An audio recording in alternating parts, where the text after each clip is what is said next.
Hi, everybody. Welcome to another episode of SOS with Sonja Rasula. I am, of course, your host, Sonja Rasula. In today's episode, I am talking to Llance Kezner from Millie's Sipping Broth. When his wife, Lori, wanted a healthy snack in between classes, she's a school teacher, he created this amazing broth. It's a steepable broth that's a blend of spices, herbs, and vegetables in a tea bag. So it is delicious, healthy, and very convenient. They achieved initial success with a Kickstarter campaign, and then they were the first broth ever to win the Outstanding Hot Beverage of the Year award at the Fancy Food Show. Snaps to that. But they need help increasing sales, and he doesn't understand much about referral marketing, but knows that it's key for success in his business. So he just doesn't know where to start. Listen and watch as I lay out a referral marketing plan, plus talk through the ways that they can improve both their website and their Instagram account. Let's dive in. First, Llance, I would love to hear more about the company and why you started it. So my wife and I started our business after the 2008 economic downturn. And we decided that we were going to kind of take things into our own hands and not really leave things up to, an employer, whether they were going to, keep me on, because I did get laid off. Yeah, I started the company in 2008 too. Yeah. So we started with the idea of food because we're both really creative and love to cook. And so we took something that I made in my kitchen and created it as a product. And the idea was we created a broth and a tea bag that people could drink in between meals or when they were hungry and they just didn't want something to eat. Yeah, that is so smart. And I think, and when did you start? So 2008. So we started the business. Yeah, we started in 2008. This idea we started 6 years ago.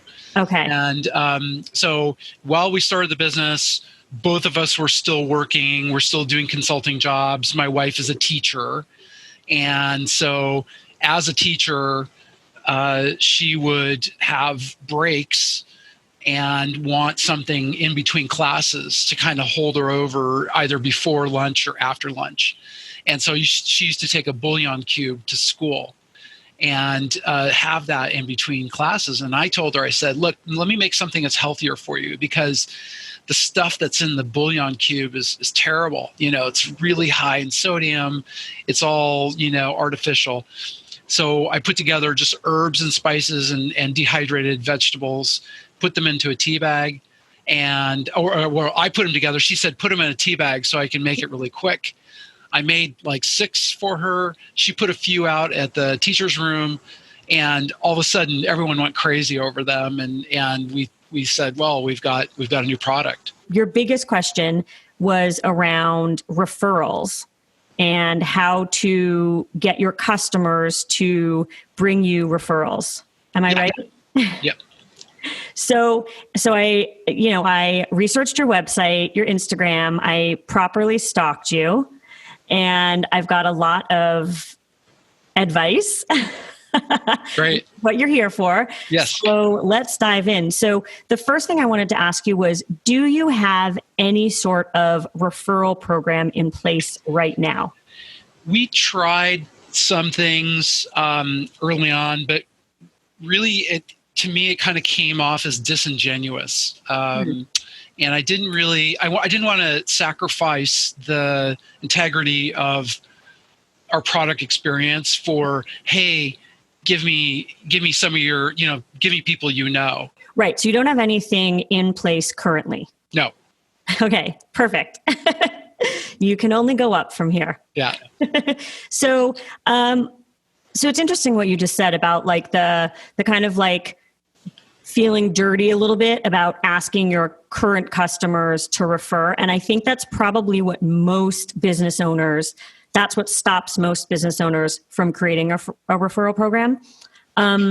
However, I was going over some statistics, and it's super interesting because there's a statistic that said anywhere from 20 to 50% of new business could come from customer referrals. And when you think about that number and you think about the number of customers that you currently have, that's a huge uptick in sales for you. So I want to go over a couple things. First is that we need you to implement a referral program. And there's a couple different ways that you can do that. The first, I was going to ask, so do you have a newsletter or do you collect email addresses at all? Yeah, we do collect a lot of email addresses, and okay. we use them for, announcing specials or anything like that. Okay, so being totally honest with me, because this is going to help, like, how often do you email? At least once a month. Okay. I try not to do more than twice a month. Okay. You know what? You're doing better than most of the people I talk to on this show. So that's amazing. So the fact that you have an email list is great, because that means some of those people on the list, to be perfectly honest, probably are not customers yet, right? Depending on how you're aggregating it. So I think the fact that you're blasting them is great because you've stayed in touch. So it's not like a lot of small business owners I talk to, they say that they've been collecting email addresses, but they've never emailed because they just don't know what to email. And then it's like, well, by the time you email them, no one's going to even remember who you are. So you actually have a relationship with your list, which is great. I want you to think about your list a little bit differently. So instead of just blasting them when you have a deal, like you just said, or maybe a new product, I would love for you to commit to, if you can do it every other week, like twice a month, commit to that. And then you're able to tell them that this is a bi-monthly newsletter. Because when people are told what to expect, then they're not surprised when you email them. And then they get into the habit of actually opening that email potentially. And you have such an interesting story, you and your wife. My guess is also your mother-in-law. Like there's just a lot going on in terms of story, but in terms of what you can offer your email subscribers is much more than just like telling them about a deal or a product. So I want you to think about starting to create a content calendar for your email list. Okay. So you're going to email them twice a month, and you and your wife can create a calendar after you get off this call, and you're going to look at it month by month, because you'll see themes pop out. July is 4th of July. August, September, the fall starts, fall weather. I feel like this is the perfect product for fall weather. You'll start to look at that calendar in terms of actual calendar, right? Like, what are the things that are happening in the world, and start to create what each of those newsletters will be. When someone orders from you, I want their email to be put into a list, a segmented list for people who have ordered. And what you want to do is set auto emails that go out, I would say 2 weeks after purchase. I'm assuming that they're going to get the product within maybe a week. So 2 weeks after purchase, what I want you to do is send an auto email. And once you set this, you never even have to do the work. It just goes. You set an auto email to them that asks them to rate and review. And I know this is where you already felt a little uncomfortable. Yeah. But customers are used to getting these types of emails. If they're not interested, they won't even open the email, no big deal. But if they got that product and really enjoyed it and already had a great customer experience from you, they're going to open that email. So the people who do open that email, that's who you're really talking to, right? It's the people who have already had a great experience. So they're going to open that email, and I want you to ask them to rate and review. I noticed you sell on Amazon, so that's huge. That's going to help you a lot. So that's the first thing. Okay. Then I want you to set an auto email that sends to new customers 1 month after purchase. And that one is going to be more about, I hope that you're enjoying the product. We'd love for you to tell your friends. And this gets into the referral program idea. So 1, you need to get more reviews. I checked you out on Amazon and everywhere. Yeah. You need to get more reviews. to me, what you make is like just obvious, but I'm the type of person that like has a bunch of mushroom powders in the cupboard. And like, I'm already a big person who like loves chicken broth. Like I'm already on board. I think a lot of customers out there don't understand the benefits yet and probably have never thought about like drinking broth. So the more reviews that you have, the better. That's going to help you. Okay. A great company called Tea Drops. I don't know if you're familiar with them. They were at Unique Markets. She started years ago and she created like a dehydrated tea drop. So you don't need the bag. You put it in, the tea's done. You put it in the hot water, you're done. Obviously, there was a lot of education that had to go along with that because people were very confused. Like, well, is it safe to drink? What, she's now a $5 million company, so I think about her and you, and I just think, okay, you could be there. Some people are going to like it so much, they'll already have told their friends probably. And some people will tell their friends just because they truly are excited about the product. And that blast that's going to come to them a month after purchasing is going to remind them about it. Like, oh yeah, that's right. This is so great. I'm going to tell Sally, so you need to remind them by sending that email. But within the email, I want you to give some sort of offer. I took a screen grab of some of the offers that I get. And so I'm just going to read out a couple of the headlines because I think those will help. But so like one of them was share with your friends, get 20% off. I mean, it's like super simple, right? This is like, it's not rocket science, but within that subject line, you need to obviously say that you want people to share or tell their friends, figure out the language that you want, but they put the incentive offer right in the subject line. And then you want to be able to obviously talk about that, like refer and you shall receive. And so maybe it's, if 3 friends purchase, you're going to get a free surprise box or a free surprise package. There's give 100, get 100. So you just think about like all the different ways that you could incentivize customers to share with their friends. I don't know if you guys do samples, like, if you'd be able to easily drop 1 tea bag into the mail, but that's kind of an interesting idea too, where it's like, if you love the product, tell 5 friends and we're going to send all 5 of them a free sample, just like that you are thinking of them. You want it to like brighten their day with the surprise. And then that means the person is also trying the product, which is great. Yeah, we actually set that up in response to the COVID quarantine, where you could send out a card with a cup of that's great broth, and so we can expand that. Yeah, if you've already got that, so it's like the cost for you obviously then is the card, the 1 tea bag, and the stamp, right? But to get that product into people's hands and homes is so important, and I think that could be huge for you. Great idea. So that's one thing that I want you to do, which is think about email marketing, because you already have, you have a list that you already have and you need to capitalize on that. B, you have customers purchasing from you every day and you need to figure out how to set it and forget it. So you're setting those automatic emails, and then at least you are in their inboxes, and actually what you should also do is have them subscribe for your real newsletter too, within that auto response.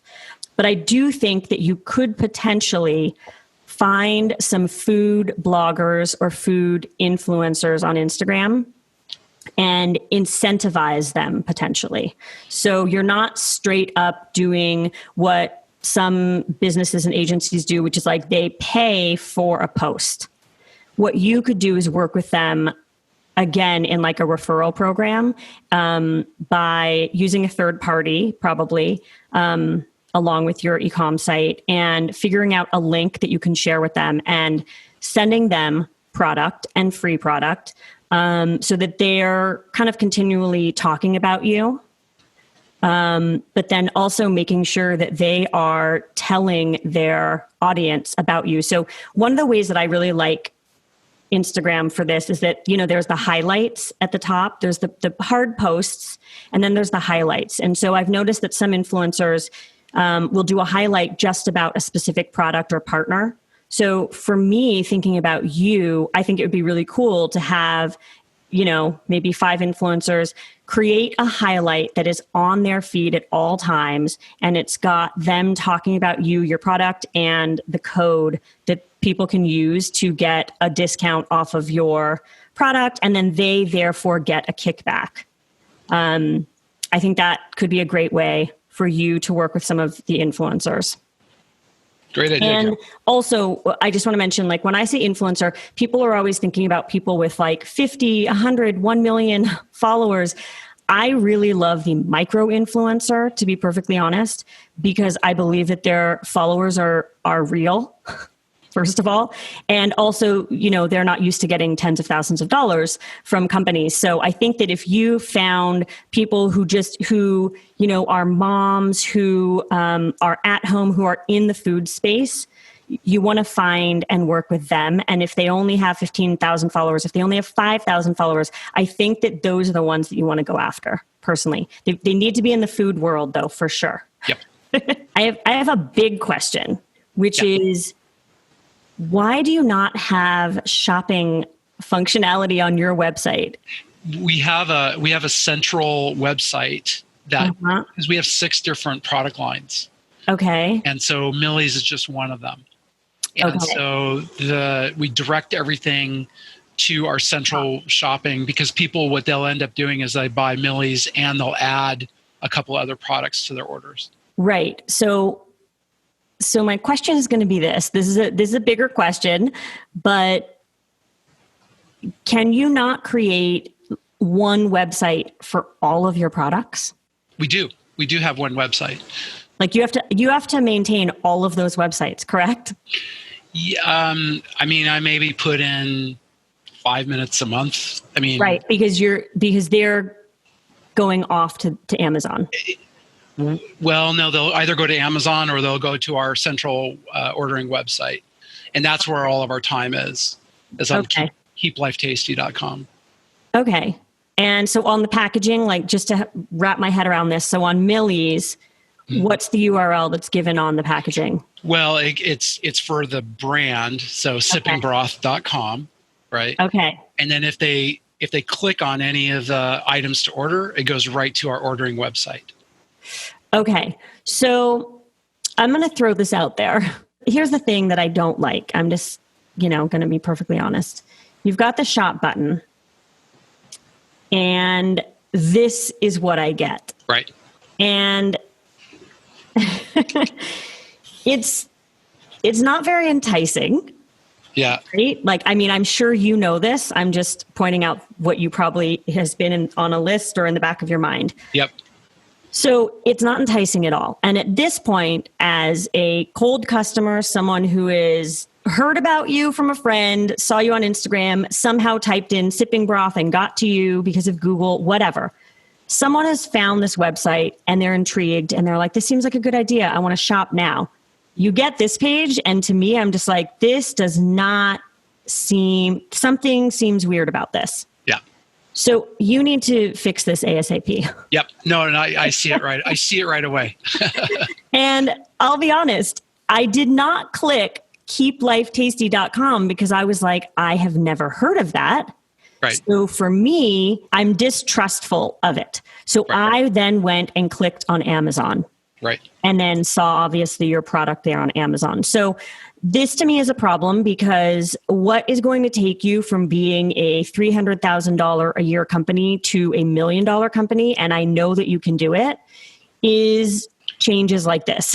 Mm-hmm. So I, to be perfectly honest, would prefer, and I don't know, and you're going to have to take some time and think about this, talk to your wife. This is a bigger picture thing, but I think you need to consider having sippingbroth.com just auto redirect to keeplifetasty.com. Interesting. Okay. Because this, otherwise what you're doing is you're putting time and energy to creating a store. And to be perfectly honest, it's not that, it is time and energy, but we're not talking about like weeks and weeks of your life. Right, but you do have the 5 different brands. So you've got to do what you're going to do on this website, times it by 5. So either what you're doing is you are building out what looks like a store on millie@sippingbroth.com. Yep. And then just obviously having those orders go to Keep Life Tasty or Amazon, whatever you'd like. But that still creates a problem in my mind, because then now you're in the game of updating multiple websites. Yeah. So I personally, to be perfectly honest, would just have all of your product lines redirect to keeplifetasty.com. I think it makes you look like the bigger company that you are. I think that's impressive. Like we work with CaliforniaFarms.com. They're a partner of ours. And when you go to their website, at the beginning, they may have been known for like alternative milks, but now they have a whole line of products. So as they grow and as you grow, you're just going to keep updating that one Keep Life Tasty. Yeah, I like that, because one of the things that we struggled with was we didn't want to be limited to just one product line. Mm-hmm.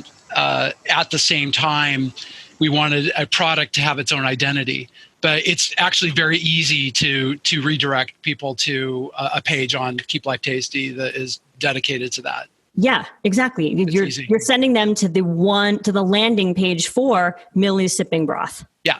And the experience is all in that, it's contained in that one site.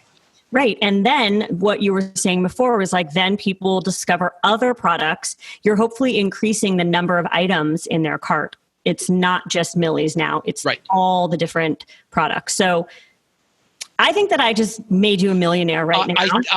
You know what? I think just hearing someone else say it was in the back of my mind, but just hearing someone else justify it. And I think, I was listening to a couple of your other podcasts, and I could hear the people kind of going, yeah, I knew what she was saying was right. I just needed to hear her say it. Yes, exactly. You just needed this little push. Yes.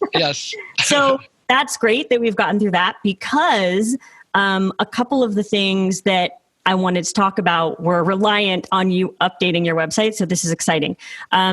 What this is going to allow you to do is have reviews on your website.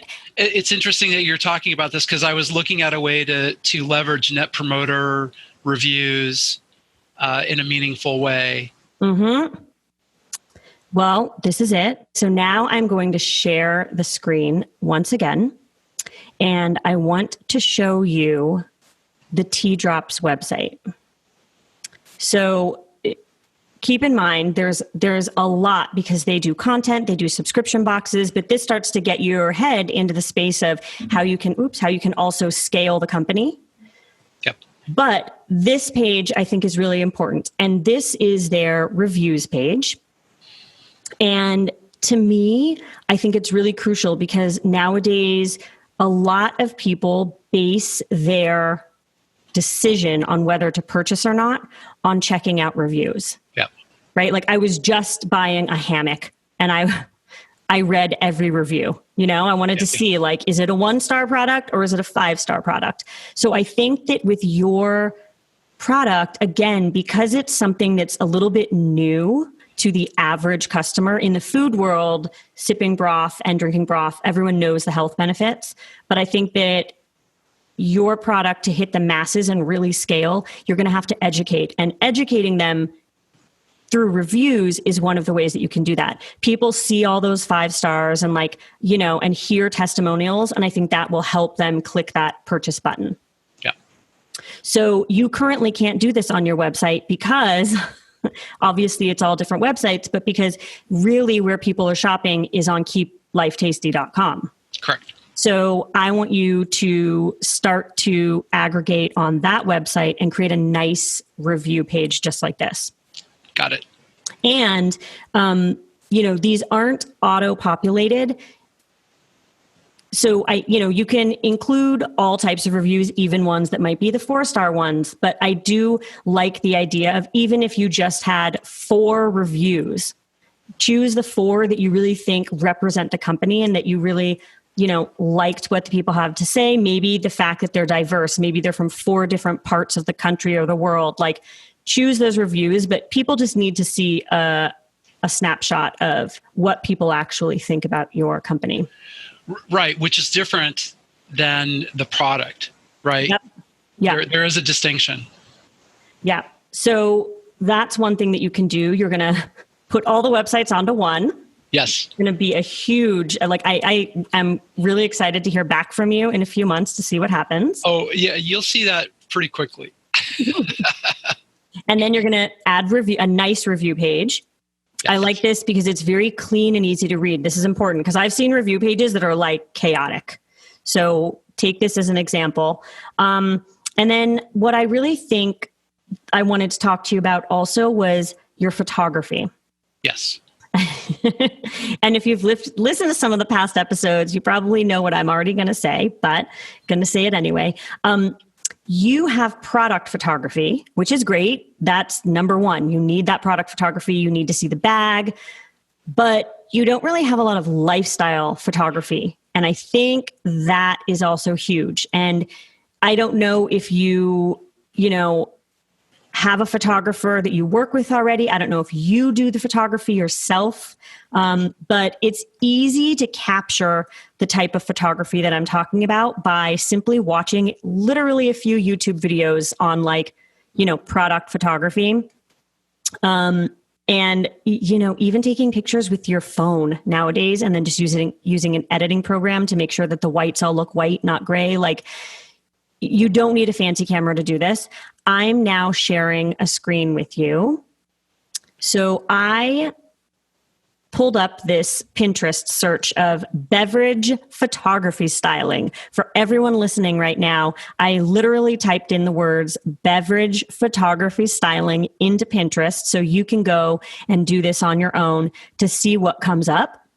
And it's really important to do this, once or twice a year because styles of photography and trends change, visuals change, tone change. But this is what comes up, and I think it's pretty spot on. So you can see here that these are all just really beautiful, colorful photos. Now, granted, beverage, according to Pinterest, seems to be bringing up a lot of cocktails. So not exactly what you are in, but I want you to see specifically this, I don't know if you can see my cursor right now, but this top-down photo, you should be taking photos like this, a simple mug, a ceramic mug with your broth, maybe a book next to it. I want you to get inspired by the photos that you see on this board. Yeah. Because they're not that hard to take once you educate yourself on what good product photography, lifestyle photography is. And look right here, food and beverage photography styling tips. There's probably a whole article on that. So that's an example for you because when I go to your website, I want to be able to see front and center. And you have to think of your website as a magazine, right? The thing that pulls you closer when you're waiting at the grocery store to a magazine is it's the photo, right? That's the number one thing. Then it's the headlines 10 celebrities, ways to save money, whatever it is. But the first thing is the photography. So personally, when I go to your website, I want to be able to see beautiful lifestyle photography and potentially because you have the 5 different current brands, it swaps through every few seconds. It's a different one. And people can click through to those different brands, but it's not an obvious photo of the packaging. It's a beautiful photo like this. And now I'm going to share, now that you have an idea already of what I'm talking about when I say good product photography, now this is specifically what comes up when I typed in tea photos. Right. The tones get a little less colorful and a little warmer. Of course, that's seasonality because most tea photos are going to be it's winter, it's cold, Right. But there's a lot of, there's still bright, colorful photos here. And so you could scroll through and see these types of photos. And I love this one of just the tea overflowing on teacups. No one's going to do that in real life, but it's a beautiful photo that would be great on Instagram. Yeah. And this one of just the pot pouring in. There are so many ways that I'm sure you and your wife can sit down and you're going to come up with a list of 100 photos that you could capture, because once you have that photography, you can use it on social media, you can use it within your website, you can use it in your newsletters. So I'd like you to spend time, doing a styled photography shoot. Okay. Great idea. When I look at your social media, when I look at the Instagram, there is a lot of photos of like mugs and the product, which is great. I do think that the style of mug, I think you need to start thinking a little more minimal, because that is what's popular on Instagram. And, at the end of the day, it's not a hobby. This is for your business. So you kind of want to play within the rules of Instagram. So if plain solid ceramics and, certain tones are what's popular, you kind of want to do that. Got it. So I'd like for you to invest time and energy into that. And then, that goes back to your original question, which was, how can I get customers to refer me? And, you're going to implement an actual referral program. But aside from that, Instagram is probably one of the best ways, same thing with Pinterest, one of the best ways to get people to know about you, because people can easily just share a photo, right? They can send a photo to someone. And so I want you to put more time and energy into that social account. Again, all the content doesn't have to be your own, and it doesn't have to be original. That's another kind of cool thing about Instagram. So you could find other great photos, again, not of your product specifically, but of like, I don't know, think about foods that people could pair with the sipping broth, or even just photos of like great mugs, and then you're like hashtag like mug envy or mug of the week. Come up with photos that are not original content that you can store, because then when you're in a pinch and you're busy, you don't have to be panicked about like, what photo do I share? You've got a whole stock of photos that you've found. And then the important thing, of course, is to make sure to credit the photographer and tag them. But there's ways, again, I don't know what the brands are that you look up to, but I would write a list of 5 brands that you really look up to. They can be within your field, they could be competitors even, or they could just be solid brands that you respect. But I think that you should go and look at how they use social media too. Those were my suggestions for you. I looked at the website and I thought, why the heck is there no store? And, no reviews, and you have a great product. And when I know people are giving you great reviews. So I just want you to figure out how to put everything onto that one website, really, and then improve social and improve the photography on the website, because I'm telling you, you are this close to $1 million company. You just need those little tweaks. Well, I appreciate it, because like all the building blocks are there, but you just connected them together. Yeah, that you just needed a little push. I need a little push. We only have a couple minutes left. So is there anything else that's just that you're dying to ask?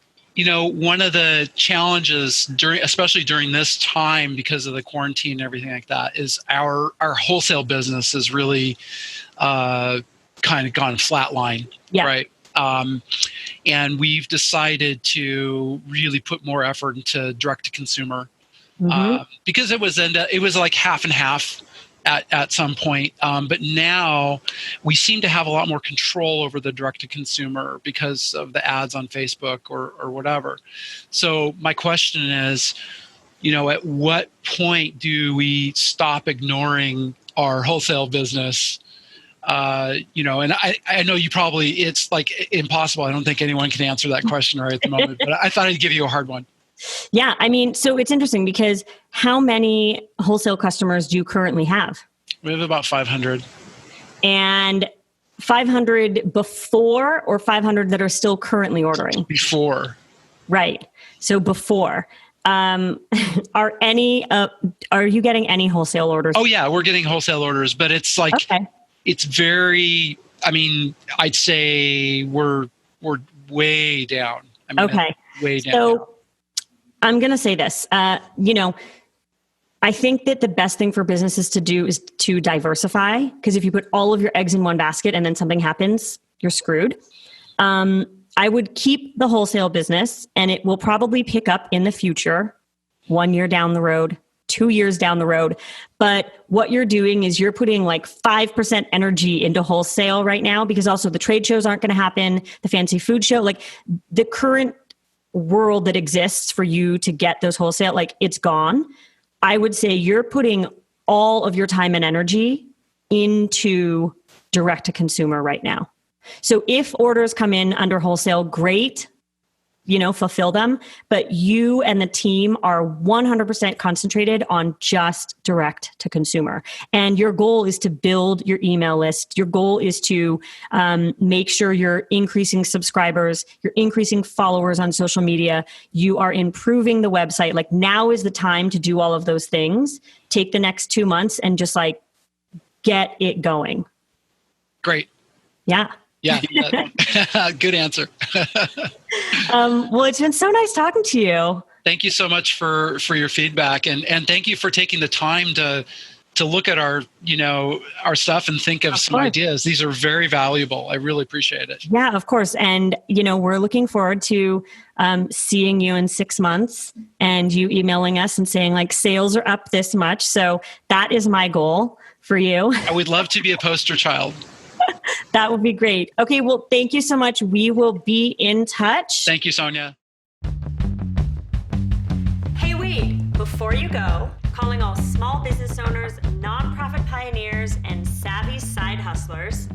If you're looking for the smarter way to market your idea, small business, or cause online, Constant Contact has your back. Whether you're just getting started and need a simple logo maker or easy way to build your website or online store, or if you're ready to step up your online marketing game with customizable email campaigns, social media, and search marketing tools, Constant Contact has everything you need to achieve online marketing success, all in one place.